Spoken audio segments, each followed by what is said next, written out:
Barry Odell with the Church of Christ at Mammoth Spring Facebook page, and it's Monday morning, April 11th, 2022, and we're going to do something a bit different today. We just started our study on 1 Corinthians last Thursday, and our gospel meeting started yesterday with Brother Eddy Gilpin, and so I thought instead of, hey Lyle, good to see you, I thought instead of doing our normal textual Bible study, I'd have Brother Gilpin come in, and we just have a conversation.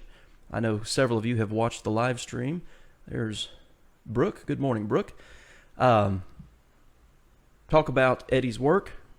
Let you guys get to know him a little bit. I've known him for quite some time, and we got to talk a little bit yesterday. So that's basically what it's going to be. We're just going to have a little conversation here today. If you have any questions or comments, as always, use the comment section here. I'll acknowledge them when I see them. Hey, Marvin and Sharon, good to see you guys this morning. I've also cross-posted onto the Near Churches page. That's over, so I'll be watching that on my phone, and if I see anything over there, I'll acknowledge that. So hope everybody's doing well. Hey, Gail. And it's a bit rainy here today in Mammoth Spring. Nothing bad, but rainy. All right. So our gospel, man, we've been looking forward to this gospel meeting for some time. We had our first fellowship meal in 2 years yesterday, and it was wonderful. But kick off the meeting in a good way. We've had good attendance yesterday, and excellent lessons yesterday by Brother Gilpin. The overall theme of the meeting is hope and encouragement in difficult times. So basically what I'm going to do is talk to Brother Gilpin, ask him some questions, let you guys get to know him a little bit, and we'll go from there. So Brother Gilpin, I guess just start at the beginning. You and I talked a bit yesterday. Right. How did you get into preaching in the first place? I was reared in the church, and I had a very good younger preacher when I was in my teenage years, and my family, of course, remembers there. My best friend went there, so we had, as I got older and got out of high school, started my work and college work, junior college. I was working in the oil and gas industry in Alabama at the time, and things got a little slack. We got laid off. And so on Monday, the local preacher there in town, was taking classes in Birmingham through the Alabama Christian School of Religion then, as it was. And so he said, hey, since you're laid off, so why don't you go with me on Mondays? And I thought, okay, might as well. So Gene and I were ready, so we talked, and I said, I think I'd like to go do that. And she said, okay. So I'd go with him on Monday, and had like Franklin Camp and Jerry Jenkins and others, who were teaching those classes. And so while we were there in those classes, a guy by the name of Jerry Westmoreland, who was a graduate of the Memphis School of Preaching, was talking to me, and he said, hey, have you ever thought about preaching? And I said, well, I've done some of it, but I never thought about doing it full time. He said, what if I could get you to school, and your way would be paid, and, free schooling and all that? And I'd never heard of any school of preaching. And I said, well, that's interesting. That sounds interesting. And so he set up a time, and we went with one of the elders there in the congregation, his wife, went to Memphis and just talked with Brother Cates and some of the others that were there then, and just thought, well, this be great. So from that, we off to Memphis School of Preaching in 1983, I'm sorry. We were married in 82, and off in 83 to Memphis, and graduated in 85. So okay. That's influence of other people, basically is how it started. Yeah. So, well, they saw some potential, I guess. I didn't, but well, it's obviously worked out. So you mentioned Brother Cates, and Brother Cates was always like that. Just come to school, we'll get the money. Yeah. That was kind of like part of his mantra. Right. And I suppose a lot of guys did that. Kind of, as you say, stepped out on faith and went to school. So you started in 83, graduated in 85. Mm-hmm. You mentioned some names yesterday that I'm familiar with that you went to school with. Yeah. And then I started in 95 and graduated in 97. So we both went to the old Knight Arnold location, which was quite. Now I don't know about the mid 80s. I was in 83. I was 4 living in Ohio. So Well, thanks a lot. Nothing personal, but in 1995 it was quite a neighborhood, and they were in the process of looking into relocating. And if I'm not mistaken, we were the last class to graduate from the old Knight Arnold campus. Yeah. They were packing up the library and all that as we were getting ready to graduate. Yeah. So the new site out there at Forest Hill is beautiful, wonderful location. So you've been, I guess, essentially been preaching full time since '85. Right. Okay. So tell us a little bit from graduation on. Okay. And back to that point that you had, we stayed in the apartments across from the school building there. Oh, yeah.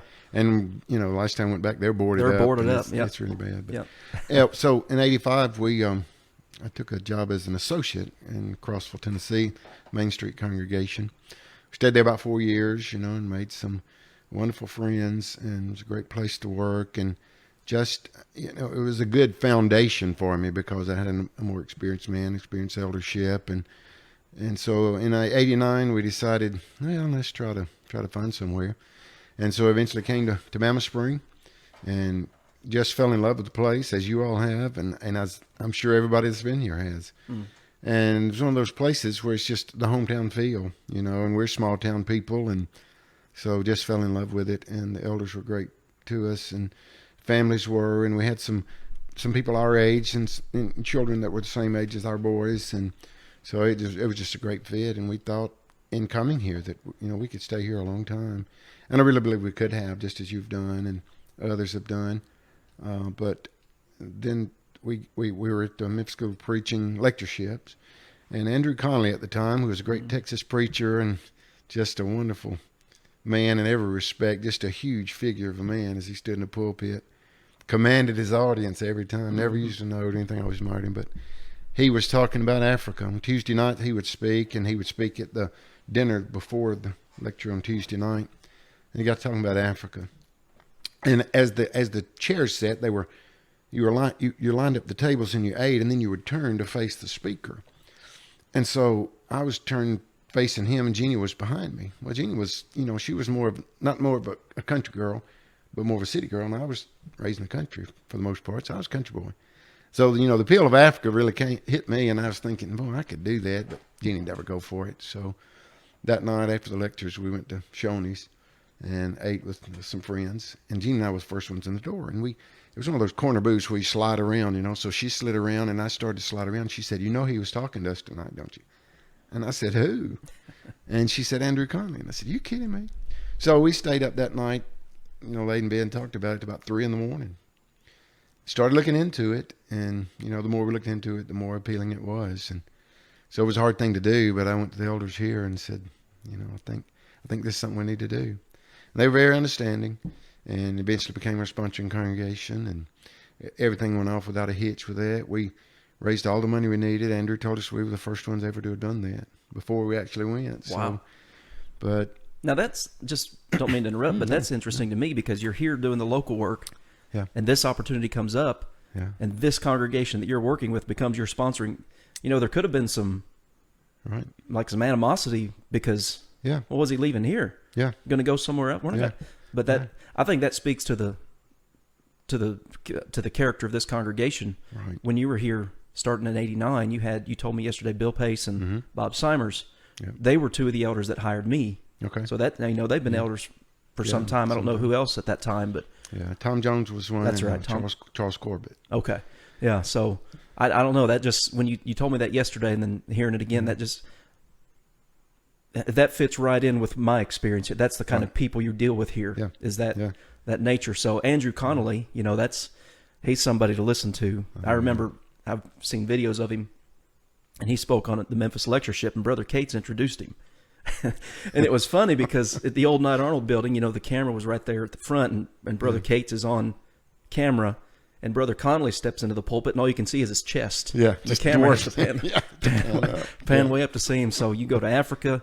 How long did you stay there? We were there 3 years. And all 4 of you went. Your wife and 2 children. Yeah, 91 to 94. And it worked out well because, as you said, Bill was banker then. He kept our books here, so all of that worked out. And so 91 to 94, and most people when they go for 3 years, they'll come back after, for a break for a couple of months. But we didn't. We decided we were going to stay, and so we just had tremendous supporters. The congregation here was great. People would send us things that we couldn't get there, and it was an ideal place for a young family with 2 boys because you could play outside, every day. It would rain. It had rainy seasons, but it never got really cold. It was hot, but it wasn't as humid as places we had been. To get in the shade, it was pleasant. So the boys loved it. I mean, it was a great place for two boys to grow up. And Gene and I started two schools when we were there under the direction of the Seagoville, Texas elders. A school of preaching, and right next to it a school for the children. Jeannie was a teacher, and so she had 14 children in 9 different grades. We had some Americans, but we had some Ugandans, and also two native Tanzanians whose father was Brit, and so we had a British African mixture of children. So it was just a great atmosphere. How long? I didn't think to ask you this, but like even when you went to Memphis, but when you go to Africa, how long had you and Jeannie been married at that time?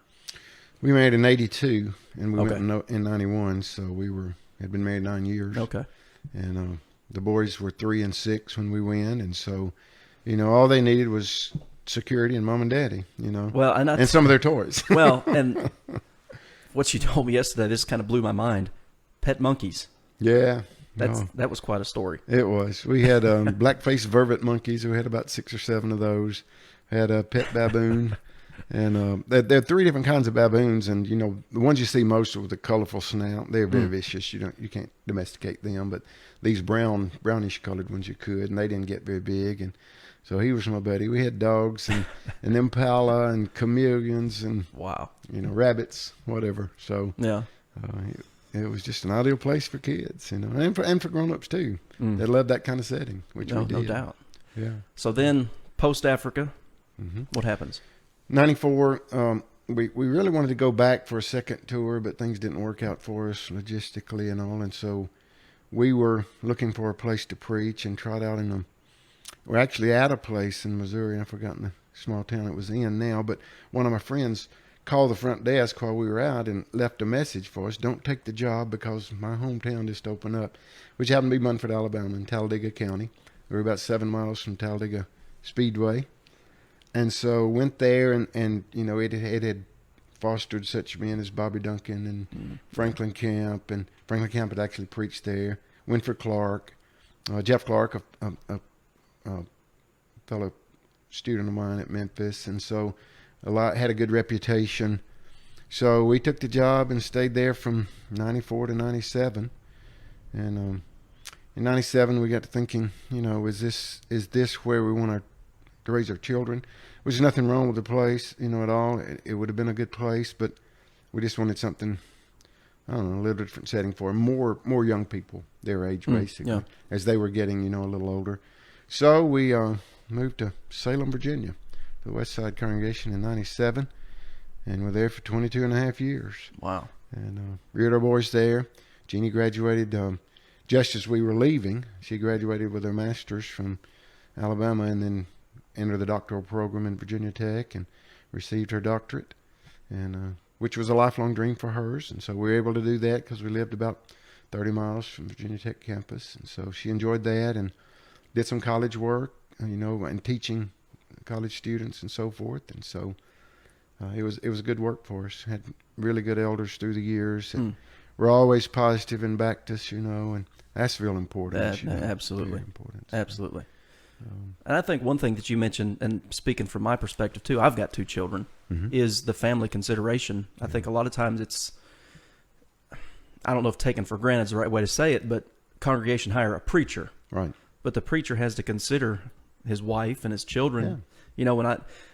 When we were looking at this work here, I told you yesterday, Gail and I were talking, almost 8 years ago now. Yeah. We were in Pensacola at Leonard Street, and we were going to try out in a place in Alabama, really good congregation, and then I got a call from Brother B.J. Clark about this place, and I told Gail, said, well, there's a place in Arkansas, and, her first thought was rice and dirt, just flatlands, and we came up here to where we are, and just beautiful, but your family consideration is a big issue, I guess, for the preacher himself, because you're not just coming there to work by yourself. Right. You've got to consider your children's education and stuff you're going to be that. associated with those people, and your kids are too. So you consider all of that. Yeah. But in so you said 22 and a half years. Yeah. You were in Salem. 2019, Jeannie and I got to talking, and she had retired, and I said, what do we want to do with the last third of our working lives, all things being normal. And I said, we do things backwards in the church a lot of times. We send, and I say we send, it works out this way, that young preachers go to small, struggling congregations. They struggle, the congregation struggles, you get frustrated, and it ends up harming the congregation and the preacher. And a lot of them sour on the work itself and quit. And so I said, we need to find somewhere that we can be useful with a smaller congregation and stay in there and help them as with the experience that we have and so forth.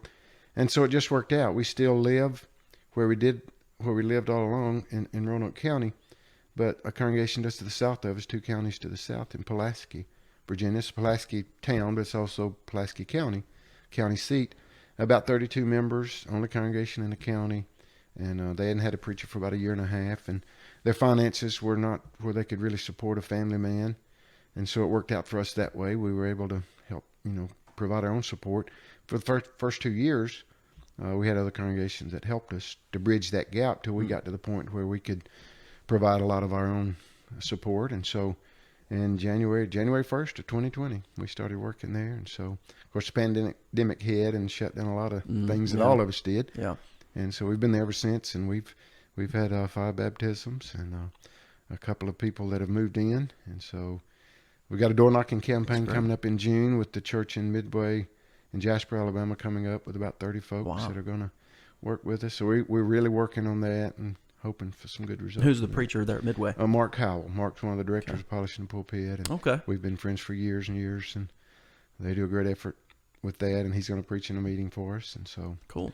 It'd be great. Well, that's kind of another thing I wanted to talk about or let you talk about. I've never been to Polishing the Pulpit, but you've got something to do with it. Yeah. So tell us a little bit about that. Well, while we were in Munford in Talladega County, Alan Webster, who's a good friend, he was a year behind me in school, and we were associated then. And he moved from I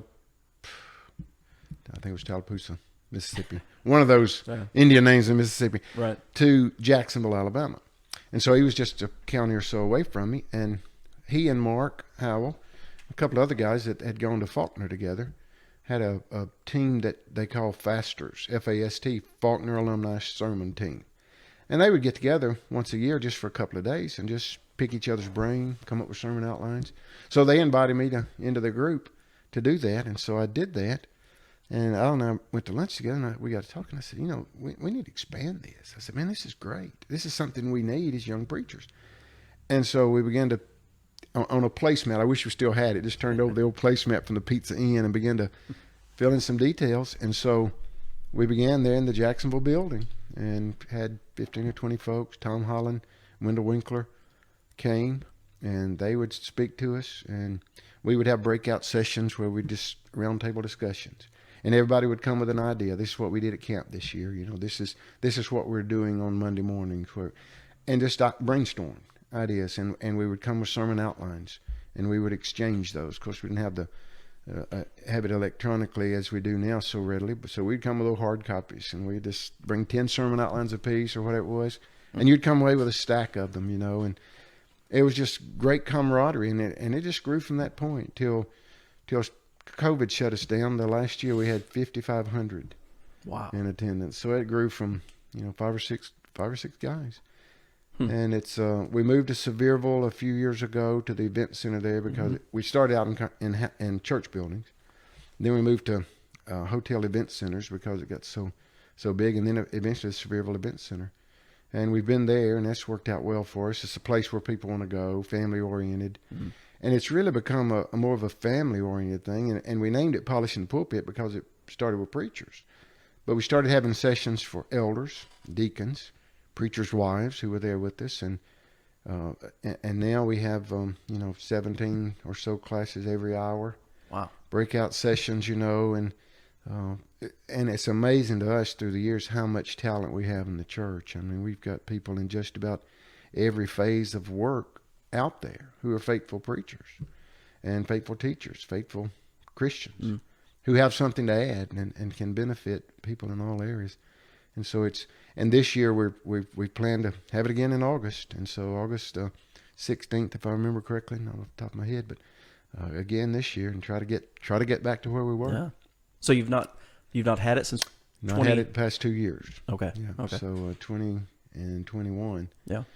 Because of COVID restrictions, and right. so we didn't want to have it unless we could have it, full bore the way we've been having it. So, and it's just an amazing event. I mean, it's become a family reunion of sorts, but it's a place teenagers love to come. We have a lot of things for them to do, activities, that they engage in, and that association, We have single mingle for people who, are there who are single Christians who are looking for mates. Right.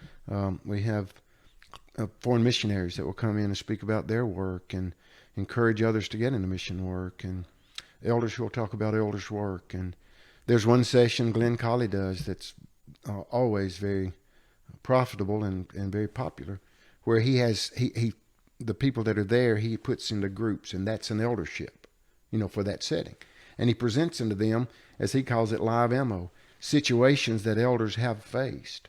And he presents that to them, and they have to work together as an eldership to solve that problem. And they present that before the group at another session, and then there's comments, questions, other thoughts, and it's just great training for men who will be elders one day.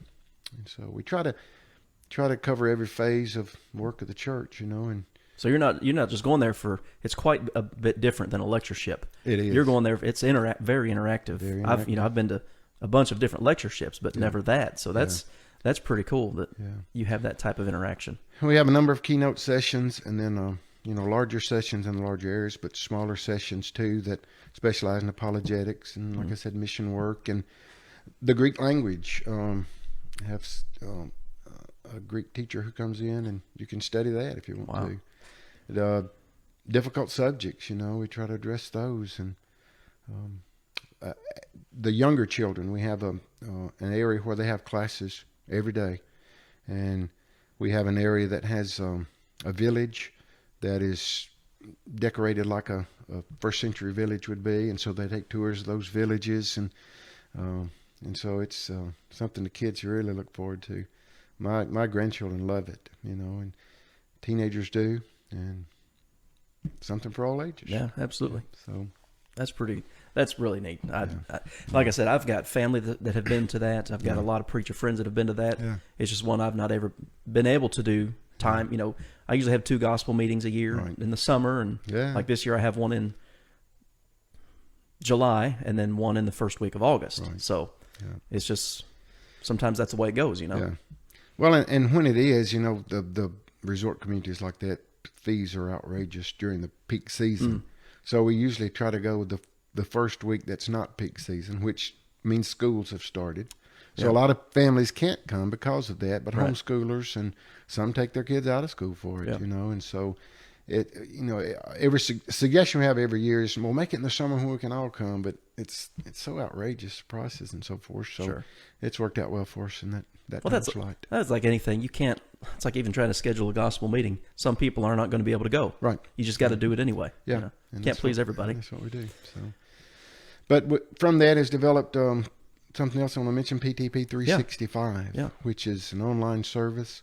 We have archives of men who have gone on now, but archives of lessons from all the past. And so that's a pay service, but it's $300 a year for a congregation and $1 a month for access for each family unit. Okay. But, it is just tremendous resource. There's hundreds and hundreds of audio lessons, but also a lot of video. Okay. And we continue to put things into it. This year, everything's recorded.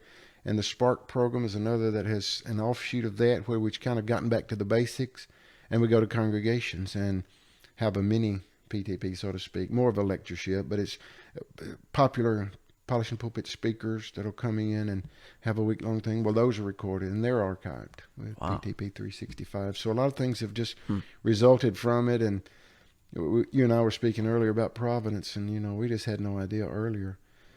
I told the guys we should have had some women involved earlier. We'd had more pictures and more history of it and all that. You would have had that placemat you were writing on. Right. And we wish we had that, but it's just a tremendous benefit for us. And people say, well, what do you do now? And I said, I just stay out of the way now, because it's just rolling on its own. And people have been involved, and a lot of people put in a lot of effort for it. There's no doubt about that. Yeah.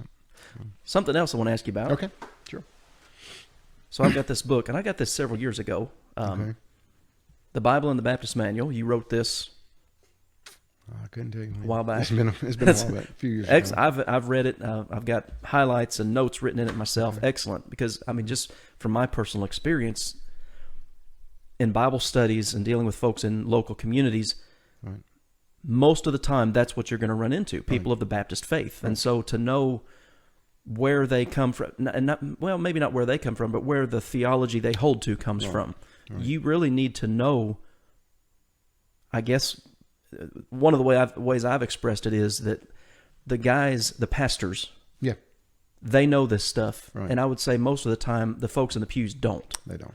Right. Why? So why did you write this book, and what got you to write the book? I guess. Well, the basis of it was Jeannie was a member of the Baptist church. She played piano for a 500-member Baptist church, and when we started dating, long story there, but eventually when it came down to it, if we were going to get serious, we had to make a decision about that for the benefit of ourselves and our children, future children.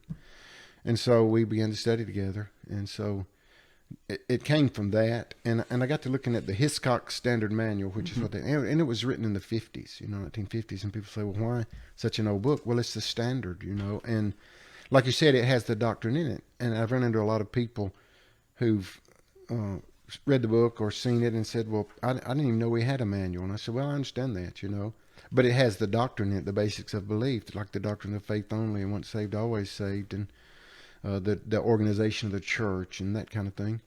And so I thought, well, I'll just take the manual at its words and compare what the manual says to what the Bible says. And so it's a plea for people not to look at it in a personal light, not to take it personally, but look at here's the and you may not know that there's a manual for Baptist churches, but there is one. And here's what it says.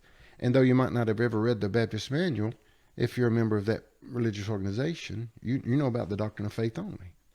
You know about the doctrine of once saved, always saved, because basically that's what they teach, and that's what the manual says. So I take the manual's words and then compare that with what the Bible says. And so hopefully people will see it in that light. Well, I'll tell you, if you don't have it, so I've got a library, but if you don't have it, it'd be very beneficial to have it. Is there any website or any place you can get it? Like Chula Vista Books? Contact me. It was privately published, and so just distribute it through lectureships and that kind of thing. I've got a few copies of it left, and so be happy to get those to anybody who might need them. Well, it's a good book. Like I said, I've read mine, and I've got notes and highlights in it. Very helpful. And talking about the kind of the impetus behind it. Yeah. So, as you know, we have Fulton County Gospel News paper here. Yeah. And, of course, you served as editor for your time here. It's what every preacher does. Right. And we started... Were they doing overseas mailing when you were here? I don't know when that started. I don't remember. To tell you the truth, I don't remember if we were or not. It wasn't very big if we were. Okay, well, COVID shut that down. Yeah. And so our postmaster here actually in Mammoth is a member of the church. He's an elder at the Lynn congregation. Okay. Well, when it went down, he's basically, we don't know if or when you can start that back. So we started a local Fulton County Gospel News. It's a different paper than the one that goes out to like 6,300 people all around the country. Yeah. So we have one now that hits every address in 72554. Okay. And it's very, what I call, when I present it to the elders, I said, I want this to be bare bones Christianity. Right. Just the fundamentals. I want the elders, I want you guys to contribute articles to it. And we advertise our meeting and stuff like that on the front page. Yeah. I've done that in the last couple of years. Last year we had Brother Keith Mosier for the grief seminar. Okay. Anyway, it was interesting. One of the articles I wrote was on baptism. Mm-hmm. And, that's a major hang-up for most mainline denominations. And I had a response from an individual in the community who's actually a father of a Eastern Orthodox group in this area. Mm-hmm. And I'm getting to a point here. Yeah. And he brought that edition of the local paper, and he said, when I read this, he said, it had to come from a headquarters. Mm. He was convinced that the material that I put in that edition of the paper was like mass produced in some city somewhere. Right. And I think that mindset is so common with people that, well, you can't just go to the Bible alone. It's like you have to have an overseeing board, a conference or something to determine your doctrine. Mm-hmm. And that's one thing I liked about this book is just like you said, you take their words for what they are and you compare it to what God says. Yeah. And that's what you're supposed to do with anything. Yeah. I'd always think of like John 7:17. Jesus said, if any man wants to know his will, he can know the doctrine, whether it's from God. Exactly. And the only way we can do that is to compare what we hear and what we read with what Scripture actually says. That's and right. Of course, we think of the Bereans in Acts 17. Right. Search the Scriptures daily. That's what we want to do. But right. Well, when I published that, before it actually got through with the printing, the congregation where Cliff Goodwin preaches down in Talladega County, they were doing a campaign. Ironton. Yeah. They were doing a campaign, and they were addressing the doctrine of the Baptist Church. And so we worked out a deal where they got 10,000 copies and mailed them to people in that area. And what possessed me, I don't know, but I put my cell number on the back of the cover of the paperback edition.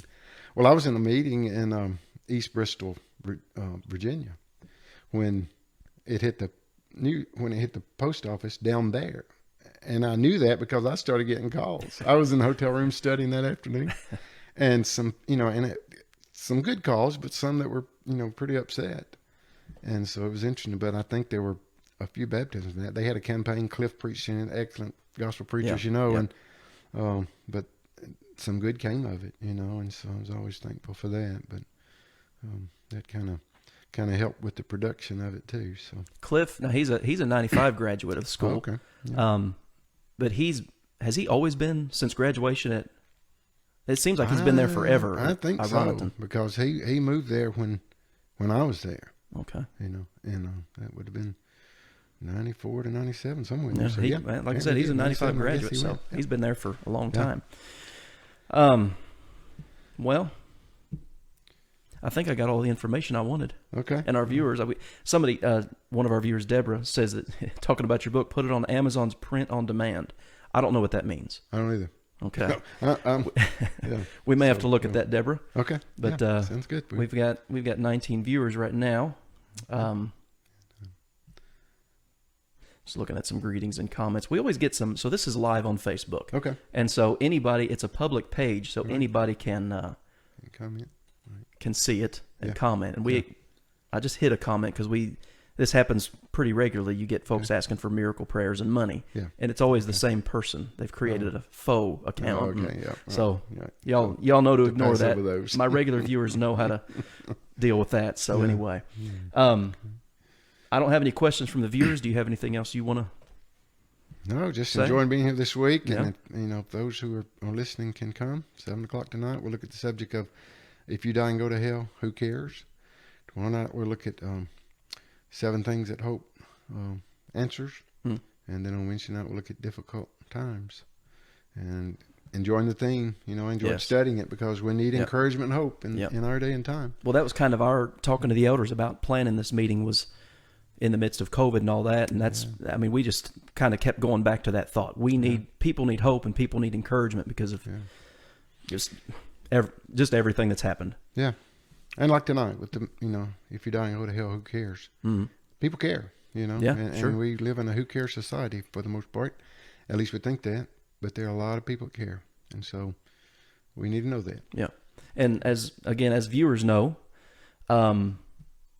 we'll live stream the services tonight. All that's uploaded to Facebook. So if you have folks who don't do, uploaded to Facebook, it's uploaded to YouTube. So if you have folks who don't do Facebook, all of our, this whole gospel meeting will be, it won't be the entire service, but it'll be trimmed down to the scripture reading or just to the sermon, and on our YouTube channel, Mammoth Spring Church of Christ, so you can catch it there. And just one thing real quick. Okay. So this happened yesterday. I love listening to other preachers because number one, I get a break. Right. But number two, so you were preaching from Acts 27 yesterday, and as we approach the shore from Paul's trip to Rome, and I did my daily live stream on Acts last year sometime, and then I taught an online course for the Northwest Florida School of Biblical Studies on the book of Acts. So I don't know how many times I've read the book, but I had to get an attendance card out and write something down yesterday, but as you were preaching, because going through there in Acts chapter 27, a statement, it's one of those things that just hits you. Like, why have I not seen that before? Yeah. Yeah. And it's what Paul said in regard to the vision he had. He said, I believe God. I mean, that is so simple, but there's so much behind that. Yeah. You know, my mind, as you were going through that, and I was writing notes, which I probably shouldn't have been doing, but no, that's the way I studied too. My mind went first to like Abraham. Abraham believed God. Well, what does that mean? Yeah. You know, so many people have different views of faith and what faith and belief is, but you take God at his word and you act accordingly. Sure. That's what it means to believe God. There's a difference in believing God and believing in God. Exactly. Yeah. So, yeah. So I've got like 4 sermons from yesterday. Great. From what you're doing. So well, I'm with you. That's when I listen to other preachers. You know, I'm always trying to find a nugget. Yeah. And you always can if you listen. Yeah.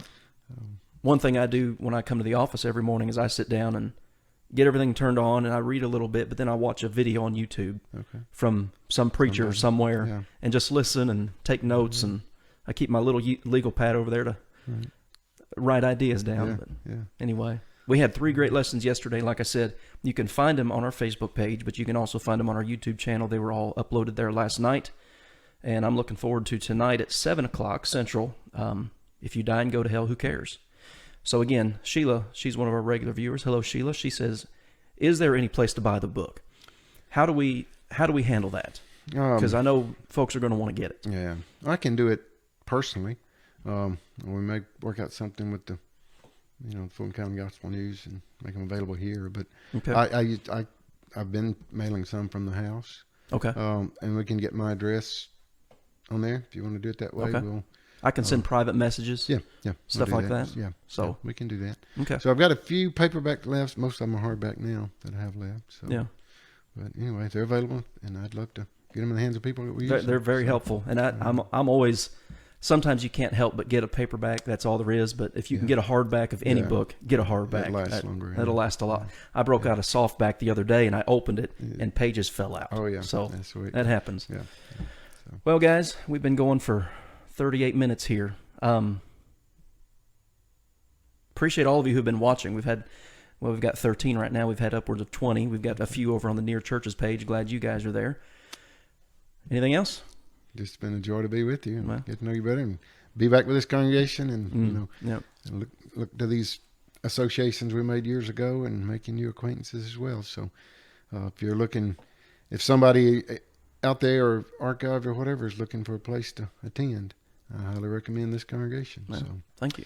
But a joy to work with you. Yeah, I'm glad you're here. Yeah, good to be here. So you're at the Pulaski Church of Christ. Right, Pulaski, Virginia. So if you're ever in that, I don't know if that's like a metropolis or anything. No, but we're right off the interstate, right off I-81. Okay. So if you're ever traveling that way, we'd love to have you. Yeah. Absolutely. So. And polishing the pulpit. Don't forget. Polishing the pulpit. And the dates starts August 16th, you said? I think it's 16th. Okay. That week. And so it's online, polishingthepulpit.com. Okay. A lot of information there on the website. So. All right. Well, check that out, guys. Polishingthepulpit.com. Sheila says North Carolina. She's a viewer she lives in North Carolina, is Baptist country. I think, and again, I've been preaching for 25 years now, and that's pretty much anywhere you go. It is. Yeah, it's a predominant religious group. Yeah. And I think, so we're going to keep going here apparently. That's fine. I think one of the things we always need to keep in mind as Christians is that there are people who are members of various denominations. Right. To name any of them, that are honest and sincere, and they want to know the truth. And I think when they hear the truth, I always think of Saul of Tarsus. Yeah.